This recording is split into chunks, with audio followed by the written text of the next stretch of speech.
Assalamualaikum warahmatullahi wabarakatuh. Saya akan menjelaskan materi interpolasi Lagrange. Interpolasi Lagrange pada dasarnya dilakukan untuk menghindari perhitungan dari diferensial terbagi hingga atau dinamakan dengan interpolasi Newton. Pada tepatnya, interpolasi Lagrange ini sebagai penyempurna dari interpolasi sebelumnya, yaitu interpolasi Newton.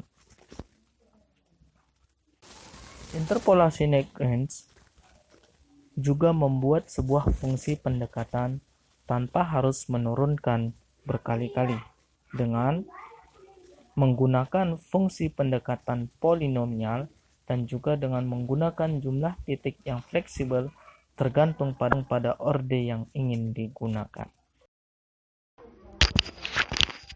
Di sini saya akan menjelaskan bagaimana perhitungan interpolasi Lagrange.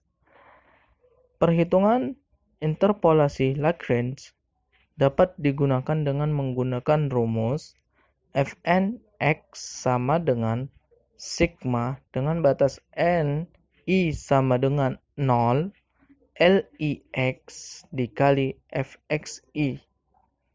Maksud dari sigma ini adalah penjumlahan antara Lix dikali Fxi sebanyak orde n. Dengan Lix sama dengan Pi dengan batas n, J sama dengan 0, dengan catatan J tidak boleh sama dengan I. X dikurang Xj per Xi dikurang Xj. Maksud dari Pi ini adalah perkalian antara X dikurang Xj per Xi dikurang Xj sebanyak orde n. Dengan begitu, dari menggunakan persamaan 1 dan persamaan 2, maka dapat dihitung rumus orde interpolasi Lagrange. Nah, bisa kita dapat dengan menggunakan rumus tersebut mencari orde 1. Maka rumusnya adalah F1x sama dengan X dikurang X1 per X0 dikurang X1 dikali Fx0 ditambah X dikurang X0 per X1 dikurang X0 dikali Fx1. Dengan melakukan hal yang sama, dapat diperoleh rumus untuk orde berikutnya. Orde 2, orde 3, dan orde 4, dan seterusnya.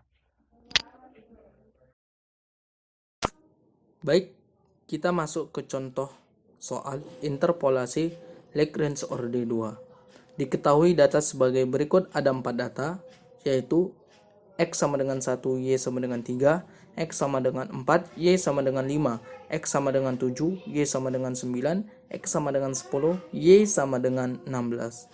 Untuk X-nya sama dengan 5, maka diambil titik data sebagai X0, Y0 yaitu 4,5 dan sebagai X1, Y1 sama dengan 7,9.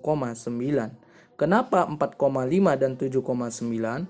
Hal itu dikarenakan kawan-kawan, karena X sama dengan 5 itu terletak di antara data kedua dan data ketiga yang X-nya sama dengan 4 dan 7. Maka dari itu, data yang diambil adalah 4,5 dan 7.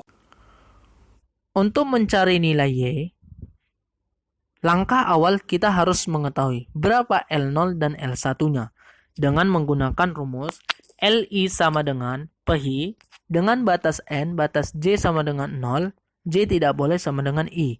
X dikurang Xj dibagi Xi dikurang Xj. Nah, pada L0,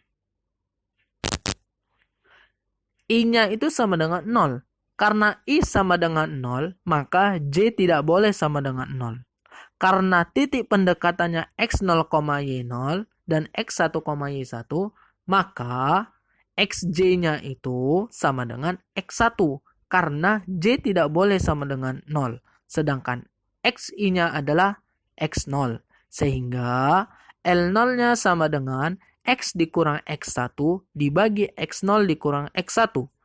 X-nya sama dengan 5, X1-nya sama dengan 7, X0-nya sama dengan 4. Sehingga 5 dikurang 7 dibagi 4 dikurang 7 sama dengan 0,667. Untuk L1, maka I-nya itu sama dengan 1.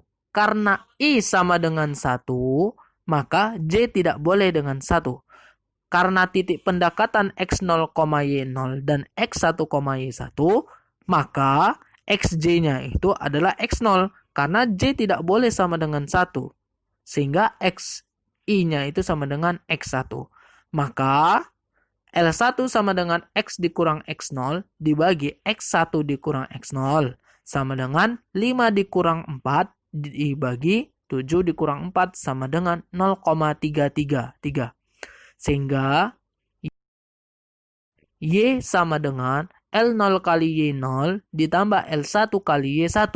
0,667 kali 5 ditambah 0,333 kali 9 sama dengan 6,333.